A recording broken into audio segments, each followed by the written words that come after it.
Hello, everyone. Welcome to week one of our worship class here at Phillips Seminary. I appreciate you participating in this.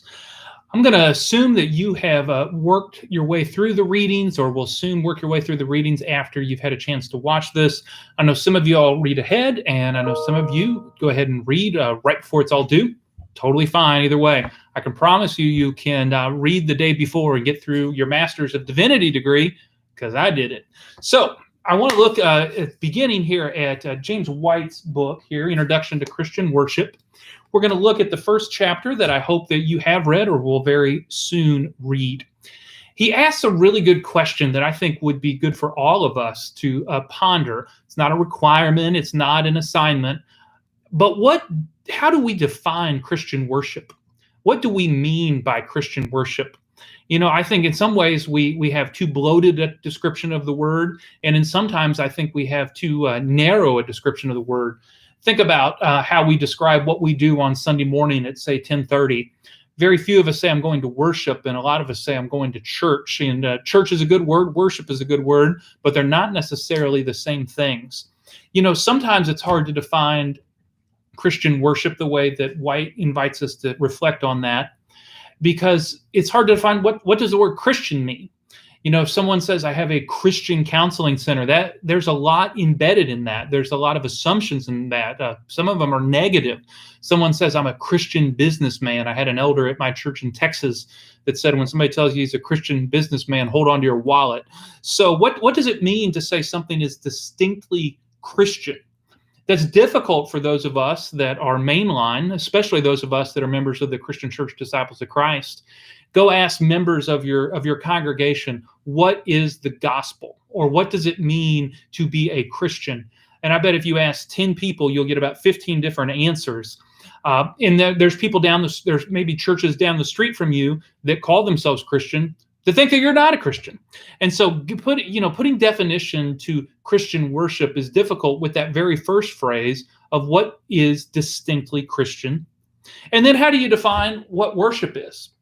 Worship is another one of those terms that gets tossed around and doesn't always have a clear description of what it is. You know, I think as a self-confessed sports nut that sometimes sports is an event of worship. We have the large temple that we go to, or maybe we stay home and live stream it like we have been through the pandemic with worship. And it demands our ultimate allegiance. We know the rituals, the rites about when to stand, when to sing, when to yell, when to boo. We look at sports sometimes it has all the characteristics of a worshiping community. I have a weekly worship service that I attend on my couch on Hulu. It's called This Is Us. I have my spot. I know when to sit. I have my refreshments with me. I block out everything so that no one can interrupt me. And in the world, especially during the pandemic, of Netflix and Hulu and Amazon Prime, there's a lot of viewing that we do not miss. It is can't miss time in the way that for a lot of people, worship is.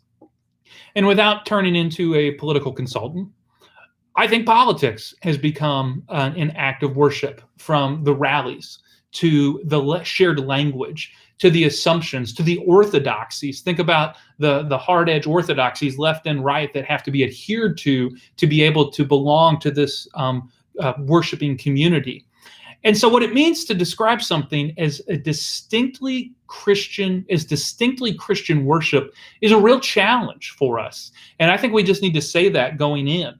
And so when you begin to work your way through this material, as well as through our assignments, our readings, and our reflection papers, it would be wise for you to generate your own description of what is distinctly Christian worship.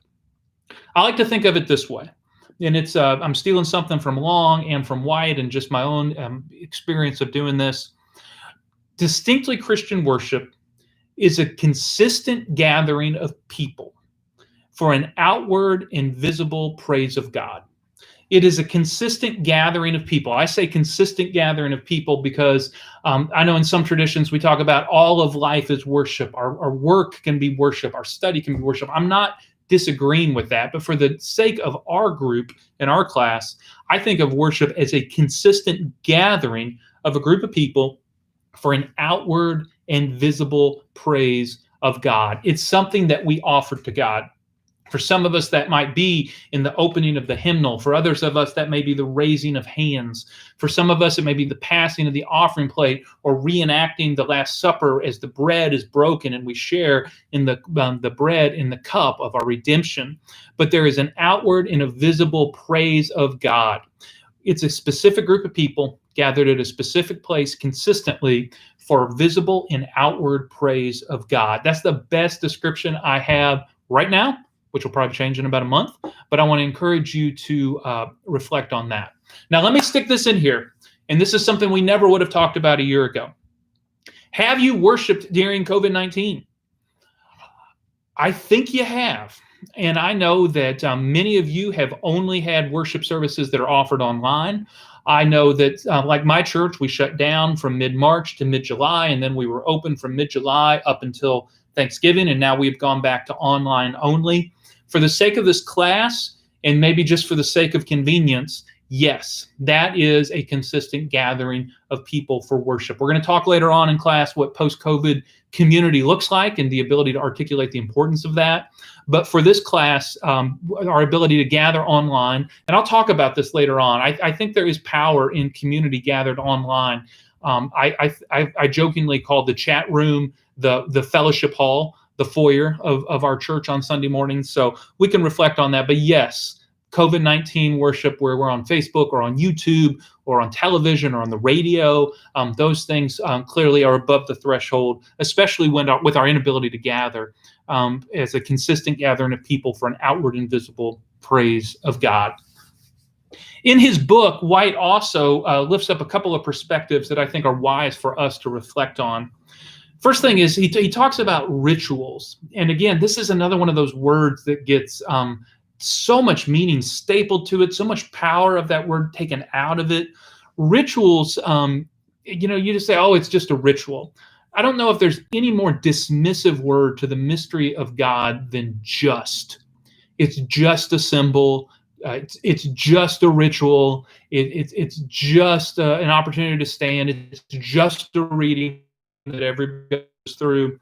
I think of rituals as corporate pathways to experience God. And so especially when you read White's book, you're going to see this word pop up over and over. And I'm going to use it some to describe many things that we do in worship: the ritual of communion, the ritual of praise, the ritual of confession. Rituals are corporate pathways to experience God. It's something that we are inviting everyone to participate in, whether they choose to or not. All are invited to participate in that, in the belief that it is a pathway to experience God. And so when you read through White's book and you come up against what a ritual is, part of us are going to some of us might be pushing against that.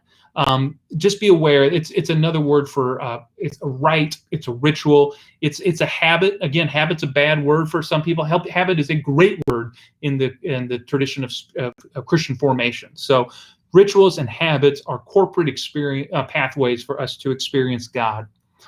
The other thing that I would add about White's book that we need to assess and address is that this is a very, very European book. And I think this is a very, very, no pun intended, a very white book. And so I think that a lot of the perspective of Christian worship that he addresses, that I think is worthy of our knowledge, a historical perspective, I think we have to confess and acknowledge it is not inclusive of the variety of Christian experiences throughout the globe and throughout global history. And so I think sometimes we live with this myth that all of Christian tradition flows out of Germany, and then if we're just real lucky that some of the crumbs will spread down to us. There is a limitation to White's perspective, no pun intended, from what he assesses in the book. I wish we would have had a more of a global perspective of Christian worship. You don't have to go back except to Acts 8 to see that the church has been on more than one continent since the beginning of the gospel movement. So you see that the church is going to Africa. With the Ethiopian eunuch, you see that Paul moves the church up through Asia Minor. It makes its way through Europe. And so the church has had a global cultural perspective from the get-go. And I'm not sure that White's book completely acknowledges. I know that White's book does not acknowledge that. That said, He does make a nod to that on page 32. And he uses this word enculturation. Enculturation. What he means by that is the way that rituals and language and worship style and worship music and linguistics can begin to make their way into the customs of the people that are experiencing that, so that they are able to take some element of the unchanging core of the gospel and then begin to manifest it through their Christian worship rituals and rites that reflect their community, that reflect their culture. And this is something I am really adamant about. I'll talk about this later on, that the gospel really does not change. You can argue with me about that all you want. That's fine. I'm open to correction. But the way we express that in our communal worship life must be nimble. It must be fluid. It doesn't mean we can just throw the worship service out one week and start something new. That's an easy way to get fired. But there is a constant fluidity to language, to customs, to ethnic traditions, and those things can embody the gospel. Not always, but often can embody the gospel in a faithful way that White acknowledges on page 32. And so there's a couple of things to keep in mind there as we wrap up White, especially around the limitations of his perspective, as well as his invitation to consider the diversity of Christian worship. Some things are custom. Some things are cultural. Some things are theological. Some of them are all of that, and some of them are none of that. And so when you think about the way that your local congregation gathers for worship with outward and visible praise of God, part of that will be determined by the social location that you have and what is simply the custom of your local community. Part of that will be shaped by the culture that you have historically reached, had in positions of leadership, what the demographic makeup of your community, as well as those that come to your congregation. Part of that will be shaped by the theology of your congregation, of your denomination and communion, as well as the particular things that are theological commitments of your congregation. If you're a member of the Disciples of Christ, we celebrate communion every week because we have always celebrated communion every week. Part of that is custom. And then part of that is theology, our belief that on the first day of the week, the disciples would gather together and break the bread. Campbell said, this is a command. Every time we get together, we're going to break the bread. So all of those things are constantly in play, and sometimes in tension, sometimes complementary, sometimes contradictory. But just keep that in mind, that our customs, our culture, and our theology are always in constant they're conversation partners for how we do what we do in Christian worship. All right, next in Long's book right here. If you got that, I'm going to reference it a couple of times. All right, Long lays out the tension that many congregations are going through in a variety of ways. I think it might have been a little more profound a few years ago, but it still has a lot of juice for us that are serving and leading and participating in local congregations. He says too often we get into this, his term was balkanized truce of worship wars. Contemporary service at 9 o'clock, you all go over there. Traditional service at 11, you go over there. That way, both of us will get exactly what we want, and none of us have to have any flexibility. I think there's pros and cons to that. I think you can have two distinct worship services that integrate the congregation in terms of relationships and shared theology and shared practice. And at the same time, that can be ripe ground for bitterness, divisiveness, us versus them, those of us that get it right and those of us that don't. And so what he really walks us through are how we manage those two tensions and how we can move to what he calls a third way. All right. Hippolytus. I'm saying it right because that's the way I'm going to say it. Hippolytus versus Willow Creek. Hippolytus is a metaphor that he lifts up of an early church thinker and leader in an ancient prayer that maybe you pray, the back and forth of the Lord be with you and also with you. We lift up our hearts. We lift them up to the Lord. This has been a traditional prayer that goes all the way back to the 3rd century. And he looks at Vatican II as a revitalization, not only of Catholicism, but as well as mainline Protestantism, to have a better understanding of the historical bedrock components of Christian worship. And so it's a tradition of the ancient faith is the metaphor that he's working, and the Hippolytus approach to worship, that we want to be rooted in what has always been there. We have a centrality of the Lord's table. These services are, these perspectives are often centered in lectionary as well as prescribed liturgy. And it's an acknowledgement that we are connected to something much larger, Catholic with a small c, the universal church, regardless of our tribe, of our denomination, of our social location. The Hippolytus approach wants to make sure that we are worshiping in a way that is connected to something larger than ourselves. That is important. I think that is critical. I think when I said there are some things about the gospel that are unchanging, I think this is an acknowledgement of that. That said, he has a pretty fair critique of that. We'll talk about that in a second. And so we hold that in tension with what he calls the Willow Creek approach to worship. Now, let me just get my cards on the table.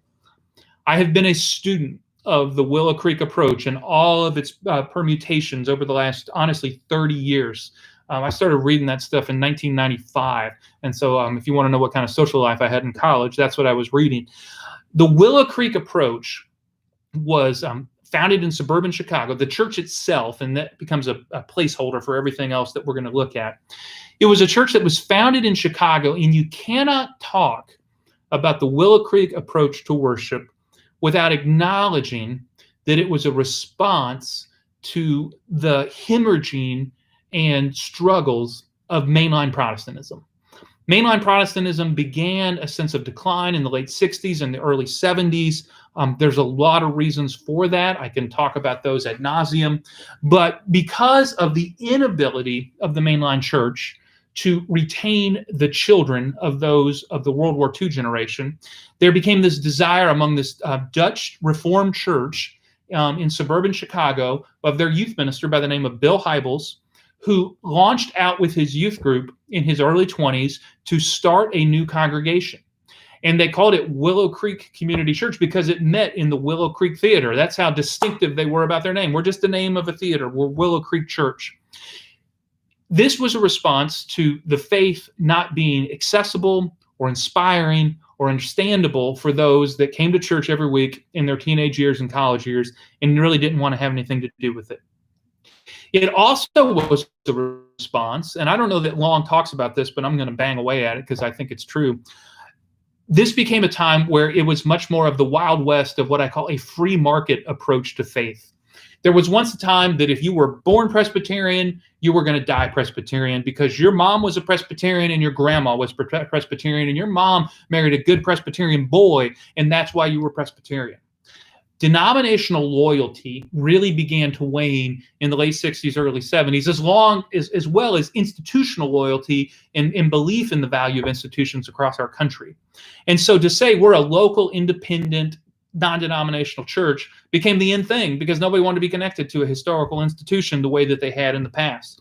And so at this time, rather than saying I'm going to go to the local Presbyterian church because it's in my neighborhood and that's where I go, it became a much more of a free market approach. Who's got the best goods to meet my religious consumeristic needs? You also have the growth of suburbanization of the country at this time to where there were places where there were not churches and people were going out there to start churches for people that were moving into that neighborhood who were also much more likely to take a free market approach than a denominational loyalty approach. And so they began to design worship services and church experiences that would appeal to the religious consumers that were moving into their community that did not have denominational loyalty and denominational heritage. The term that Hybels coined was seeker sensitive. Now, this is a word that I heard all the time when I was in seminary in the late 90s. But seeker sensitive meant that we are not building a church out of institutional and denominational loyalty, but we are building everything we do on Sunday morning with one thought in mind. People that are coming are suspicious of us and of Christian faith in general. How can we communicate through music style, through liturgy, through preaching, through programming, what we do that makes people that are really suspicious of us want to come back? How can we make the Christian faith relevant, and how can we make Christian worship relevant? And so you had these services that Hybels really made popular that we're all still living downstream from today. Part of the service was built around observation. No one really needed you or required you to participate. That said, the music was an invitation for a much more participatory worship experience. I remember reading about Willow Creek, and the guy that wrote their music each week was a jingle writer for WGN TV. If you grew up like me watching the Cubs on WGN, their catchy commercials were written by this one guy, and he came in and he wrote lyrics and music in a way that was, my phone is ringing, so we're just going to talk right through it here. He would be able to do music that way that would be catchy and written to captivate the imagination of people that were religiously suspicious. Finally, there was an element of relevancy to what they did. They wanted everything to be relevant to someone that had no Christian memory and were coming to church for the first time. And so when I say we're all living downstream from that, let me tell you what I mean. If you have a screen in your sanctuary or your worship space, you are living downstream from Willow Creek. If you listen to Christian radio, I would say that that is all downstream from Willow Creek. If your worship service has become distinctively more casual in the last 10 to 12 years, I would say you're living downstream from Willow Creek. And if you've ever started a new service to reach new people, or to start a new service for people that don't like your traditional service, you are living downstream from Willow Creek. They are the ones that launched it all. Whether they should get credit for it or not, it is the label that comes from Long. All right. So what Long lays out is a tension of how to create a third way, one that honors the tradition of the Christian faith and Christian practices that have been in place for a long, long time, as well as acknowledging the unique cultural moment that we now live in. We were moving towards a distinctively post-Christian culture. How do you design, create worship experiences, rituals where people gather to be moved into the presence of God for visible and outward praise of God that has a clear eye towards those that have no denominational loyalty, those that have very limited Christian memory, and those that come with a consumer mindset, which is a good thing and a bad thing. We'll talk about that later. That is the goal of our class, for us to be able to create what Long calls the third way, of how to become more conversant in both the history of Christian worship as well as the relevancy that we need to have to this unique moment that we are going through as Christians in North America. One quote I wanted to read to you, it's on page 12. It's the second full paragraph. On page 11. It's the second full paragraph there. Third sentence. Sadly, the Sunday morning worship of many a traditional church has become something of a Chevy Bel Air. That's an old car. It starts every time. It gets you safely from here to there, but the heart never races and the spine rarely tingles. I think that is a great way to look at a third way. I think that's a great way to look at what we're trying to do in terms of creating worshiping communities for our congregations. It's good that it starts. It's good that it's safe. It's good that it gets us from where we are to where we want to be. But it must move us beyond dependability. It must move us beyond consistency and familiarity. We are looking for worship that animates, that is both rooted in history and makes people come alive in the current setting that they live in and grows deeper disciples of Jesus Christ. All right, I learned that I was worried I wasn't going to have enough to say. I realized that I've now gone 24 minutes, so I'm going to bring it to an end. You guys will learn I'm a preacher. I don't mind talking, and so I didn't even get exactly through everything that I was going to talk about, but we'll talk about some of that later. So I hope you enjoy chapter 1 of both of these books. Give them some reading, give them some reflection. I hope that those tensions that Long laid out are something that you can identify, because we're going to talk about that in our discussion group. All right, you all, I'm looking forward to our time together, and I'm looking forward to your responses to the questions that we'll dig into over the next several weeks. Take care.